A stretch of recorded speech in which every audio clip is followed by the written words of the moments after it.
Meus irmãos, bom dia, tudo bem com vocês? Graça e paz da parte do Senhor. Estamos com saudades de todos os nossos irmãos e irmãs, discípulos e discípulas de Cristo Jesus.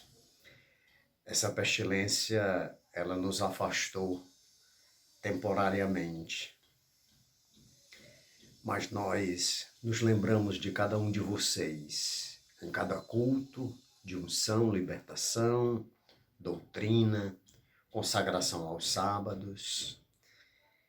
Mas eu creio em o nome de Jesus Cristo, em o nome de Jesus, que muito em breve isso vai passar e nós vamos estar novamente reunidos, chorando, abraçando, apertando as mãos, intercedendo uns pelos outros, para a glória e o louvor de Jesus.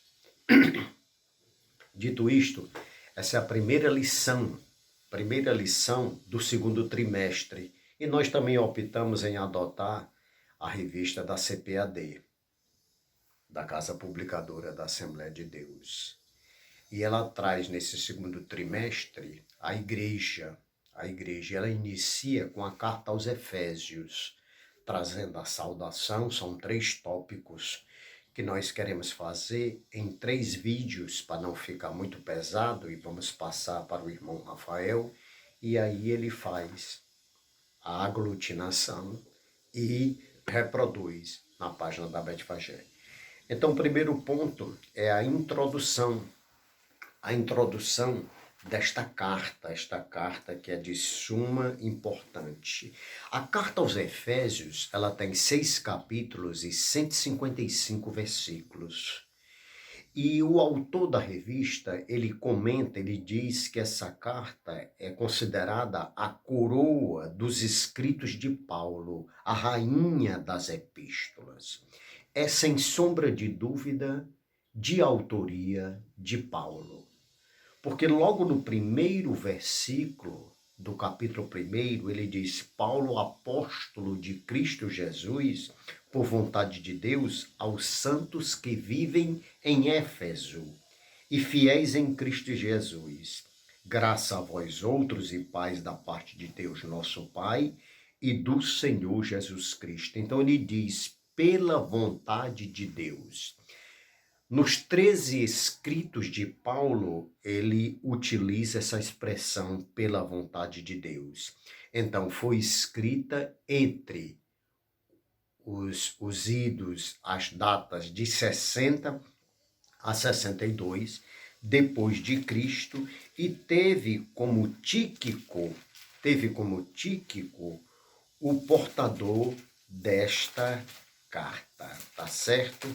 Paulo escreveu essa carta da prisão, não só essa, como Efésios, Filipenses, Colossenses e Filemão. A leitura bíblica em classe, ela se encontra em 2 livros.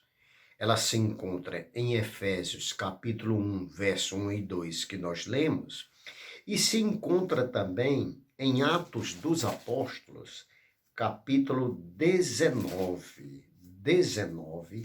que vai do 1 ao 7, capítulo 19, que vai do 1 ao 7, que diz, aconteceu que, estando Apolo em Corinto, Paulo, tendo passado pelas regiões mais altas, chegou a Éfeso. E achando ali alguns discípulos, perguntou-lhes, recebestes porventura o Espírito Santo quando crestes? Ao que lhe responderam, pelo contrário, nem mesmo ouvimos que existe o Espírito Santo. Então Paulo perguntou, em que, pois, fostes batizados? Responderam, no batismo de João. Disse-lhes Paulo, João realizou o batismo de arrependimento, dizendo ao povo que cresce naquele que vinha depois dele, a saber, em Jesus. Eles, tendo ouvido isto, foram batizados em nome do Senhor Jesus. E impondo-lhes Paulo as mãos, veio sobre eles o Espírito Santo, e tanto falavam em línguas como profetizavam. Eram ao todo uns 12 homens. Durante 3 meses, Paulo frequentou a sinagoga, onde falava ousadamente, dissertando e persuadindo com respeito ao reino de Deus, visto que alguns deles se mostravam empedernidos e descrentes, falando mal do caminho diante da multidão. Paulo, apartando-se deles, separou os discípulos, passando a discorrer diariamente na escola de Tirano. Então, a primeira parte, o primeiro tópico dessa lição é a saudação que Paulo faz aos Efésios.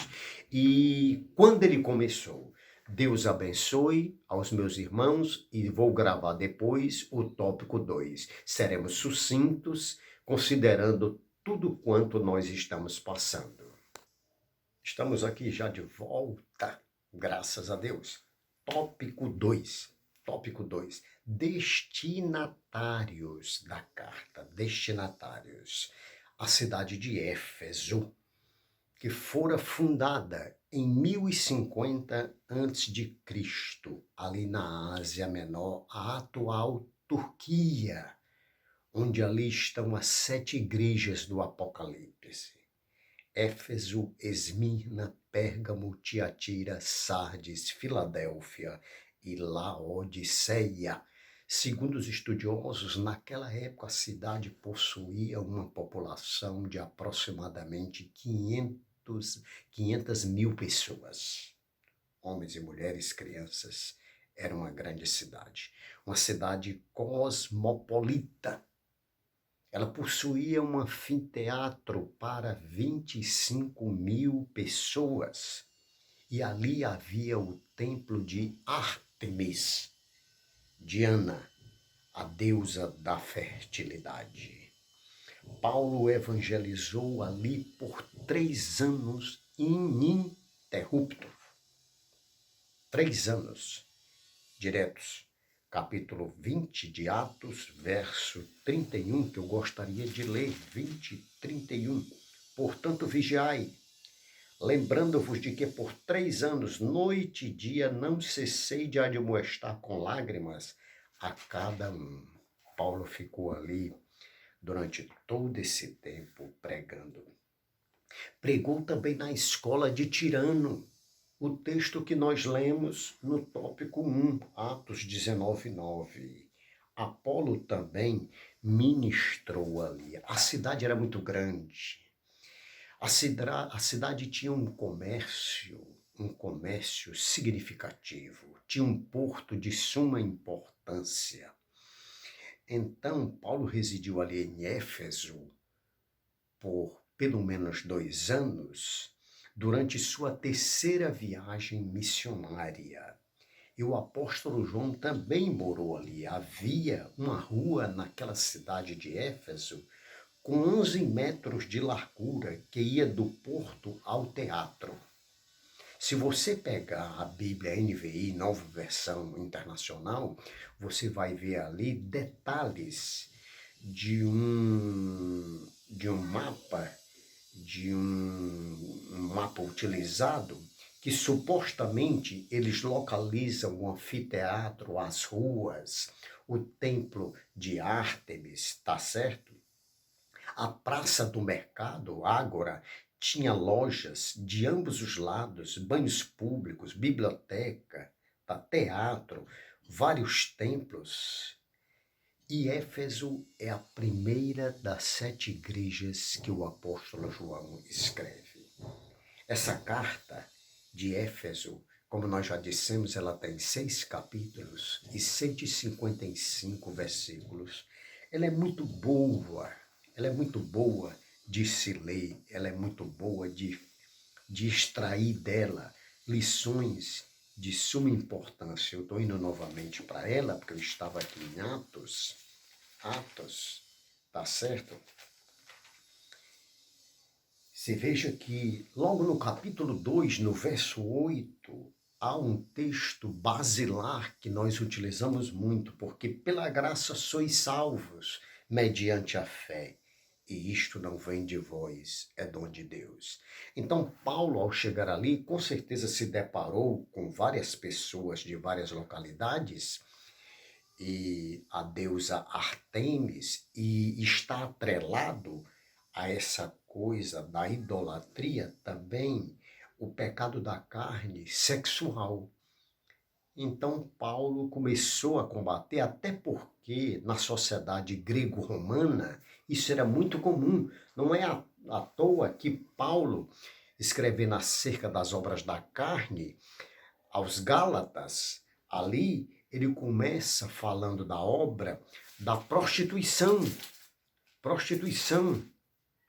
No capítulo 5, quando ele diz de andai, porém, no Espírito, e jamais satisfareis a concupiscência da carne, ele fala, porque as obras da carne são prostituição, impureza e lascívia. Então, no mundo grego-romano, e Éfeso também estava ali, porque era uma cidade tão importante como Roma, Antioquia, era muito comum essa prostituição. E Paulo começa a combater. Ocorre que aqueles crentes que haviam se convertido, quando Paulo ali esteve pregando na escola de Tirano, eles não estavam nem se envolvendo com impurezas da carne, mas com algumas defesas helênicas. Então Paulo escreve essa carta para que eles não deixem os princípios basilares, tá certo? Então esse é o segundo ponto e logo logo passaremos para o terceiro ponto. Vamos finalizar aqui e vamos fazer o terceiro ponto, que é para a gente poder logo em seguida fazer a conclusão. Queremos inclusive aproveitar e rogar aos irmãos que aqueles que querem a revista do professor e de aluno escrevam os seus nomes, que é para a gente poder fazer o pedido. Glória a Deus. Terceiro tópico e último tópico da carta aos Efésios, que começou com a saudação, depois os destinatários e agora os propósitos. Dentre alguns outros propósitos, havia o problema dos novos convertidos que vinham do mundo helenizado, tá certo? E eles precisavam se fundamentar no cristianismo verdadeiro. Havia também a prática de mistério e magia, e atrelada a isso, a imoralidade e a bebedice. E outro propósito também era o plano universal de redenção para judeus e gentios. E Paulo apresenta também Jesus Cristo como o cabeça da igreja, e a igreja sendo o corpo de Cristo. Portanto, uma só doutrina, uma só fé e uma só prática de fé. Se você observar na carta, nos 6 capítulos, há divisões. É verdade que nos textos originários não há essas divisões, mas você pode ter uma melhor compreensão dessas passagens, desses textos, tá certo? Tá certo? Então, no capítulo 4, você tem a prática dos cristãos.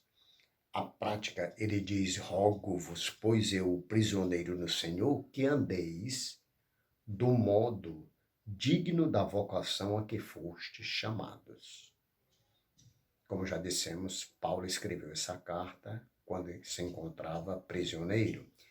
E ele tem como propósito que todos aqueles que foram chamados andem num só modelo. Há um modelo, há uma padronização,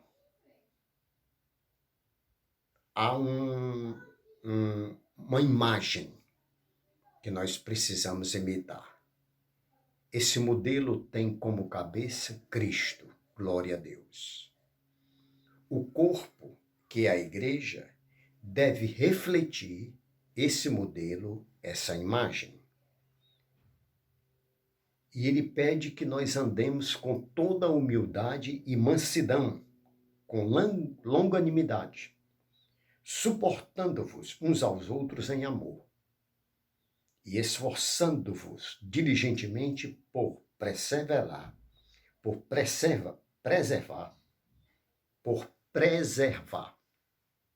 a unidade do Espírito no vínculo da paz. Aí ele diz, há somente um corpo e um Espírito, como também fostes chamados numa só esperança da vossa vocação. Há um só Senhor, uma só fé, um só batismo, um só Deus e Pai de todos, o qual é sobre todos e age por meio de todos e está em todos. Então, nesse tempo que nós estamos vivendo, já entrando um pouco na conclusão, foi feito recentemente um grupo só de pastores e que enviaram mensagens para nós e nós demos uma palavra pedindo que nós rogamos a Deus que nesses dias a igreja cristã brasileira, por tudo que ela está passando, nós possamos sair dos nossos impérios castelais velados. O que nós identificamos é uma igreja, alguns pontos, notadamente aqueles que estão na imprensa televisiva, de forma velada, porém aparecem diariamente com seus discursos, com sua retórica, mas são verdadeiros impérios castelais. E por tudo que nós estamos passando, essa pestilência, e que vem mais por aí, nós ainda não fomos arrebatados. É que a igreja cristã brasileira, ela mude a postura, ela mude a atitude, porque nós vemos isso no corpo. Irmãos humildes. Determinado pastor disse, eu me alegro, me emociono quando eu vejo pelo interior aquele irmão de paletó numa bicicleta, a esposa na traseira, sentada de lado, o filhinho na cadeirinha e vai caminhando para a igreja do Senhor. Isso é o que nos emociona. Isso é o que mexe conosco. E nós precisamos voltar ao primeiro amor. Nós precisamos voltar ao primeiro amor. Não é mera coincidência. Aproveitando aqui a mensagem de Éfeso, ele diz no verso 4, tenho porém contra ti que abandonaste o teu primeiro amor. Lembra-te, pois, onde caíste, arrepende-te e volta à prática das primeiras obras. E se não venho a ti, moverei do seu lugar o teu candeeiro, caso não te arrependas. Nós precisamos nos arrepender de tudo quanto temos cometido que tem entristecido e inflamado a ira do nosso Deus. A começar de mim, sou o primeiro da lista. Que nós possamos, através desta lição, a Igreja do Senhor, e nesses dias de turbulência que nós estamos passando, refletir, tomar uma postura, uma nova postura, de nos separarmos cada vez mais do mundo. Sede santo, porque eu sou santo. A liderança evangélica brasileira precisa ter a humildade. Nós precisamos ter a humildade de reconhecer que as nossas atitudes estão desagradando a Deus, comportando-se às vezes como confrarias independentes. Precisamos nos unir, nos aglutinar num só propósito, sem denominação. A única denominação é Jesus Cristo, o cabeça. E a igreja, o corpo do Senhor.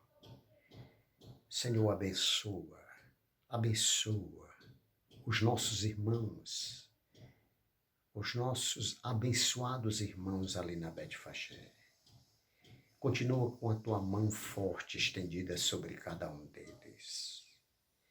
Permite que muito em breve, contrariando toda a ciência, nós possamos retornar ao convívio presencial de nos abraçar, de chorar uns pelos outros, mas acima de tudo, de derramar lágrimas aos teus pés, cujo autor é o consumador da fé e da vida. e que o amor de Deus, a graça maravilhosa do Salvador Jesus Cristo, as doces consolações do Espírito Santo repouse sobre cada um de seus filhos, hoje, agora e para todos sempre. Amém.